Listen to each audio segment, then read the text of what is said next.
He was offered his freedom 4 times. He said no every single time. This is the true story of Flamma, Rome's most stubborn legend. Rome loved blood. The arena was its biggest stage. 50,000 people could watch a man die in minutes. Most fighters here were slaves, prisoners, or the condemned. None of them chose this life. It was chosen for them, but one man would turn this system completely upside down.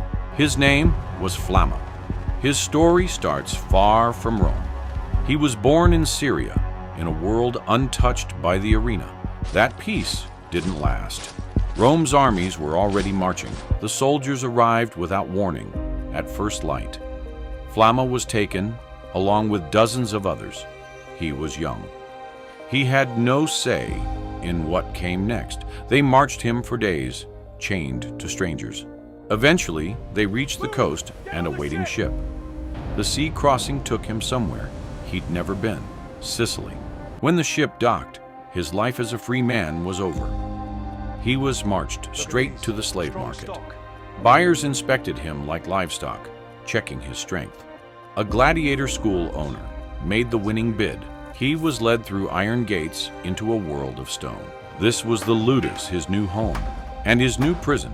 Other captured men were already here, waiting for training. Their old lives were gone. This place decided what came next. Training began before sunrise, and it never let up. Every mistake in training could mean death in the arena. Flamma was assigned a fighting style, the secutor, heavy shield, short sword, full-face helmet, built to hunt. He trained relentlessly, faster and sharper than the others. Instructors began to notice something different in him. Within months, he was ready for the sand.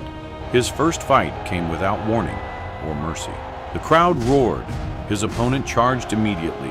Flamma moved faster than anyone expected him to. When it ended, he was the one still standing. The crowd didn't expect that. Neither did he. One win became 2. 2 became 5. Something rare was happening. He kept surviving. Most gladiators didn't survive 5 fights. He kept going. 10 fights, then 20. His name started to spread. By the end of his career, 34 recorded battles, 21 wins, a number almost no gladiator reached.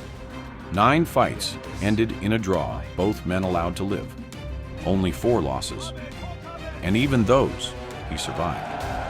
Rome noticed. A slave was becoming a celebrity. People started coming just to watch him fight. His name was chanted before he even stepped onto sand. For a slave, this was an almost impossible kind of power. And then Rome offered him something no one expected, his freedom, the wooden sword, the rudis. Every gladiator in that arena dreamed of this moment. Flamma looked at the sword, and he said no. The arena went silent. No one had seen this before. Officials didn't know what to do. He simply walked away. Why would anyone refuse freedom? The city couldn't stop talking. Even his fellow gladiators didn't understand his choice. Freedom outside the arena wasn't always freedom at all. Freed slaves often struggled poor, forgotten, without status. In the arena, Flamma was somebody. Outside, he'd be nobody. The arena gave him something rare, mastery and meaning. Maybe he wasn't refusing freedom. Maybe he was choosing purpose.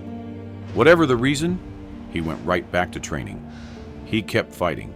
He kept winning. He kept climbing. A second offer of freedom came. History repeated itself.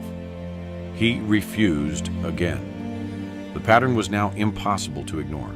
Fights kept piling up. So did the damage to his body. Old wounds never fully healed before the next fight arrived. Still, he refused to stop. Still, he stayed. A third offer of freedom arrived. The answer never changed. People began asking, would he ever say yes? A fourth offer came, the last one on record. Once again, Flamma chose the sand over the door. Rome eventually gave him its highest title, Paulus Primus. He died around age 30 years old for a gladiator. His tombstone recorded everything, even his refusals. Even in death, his choice was carved into stone. 4 times, freedom was offered. 4 times, he chose to stay.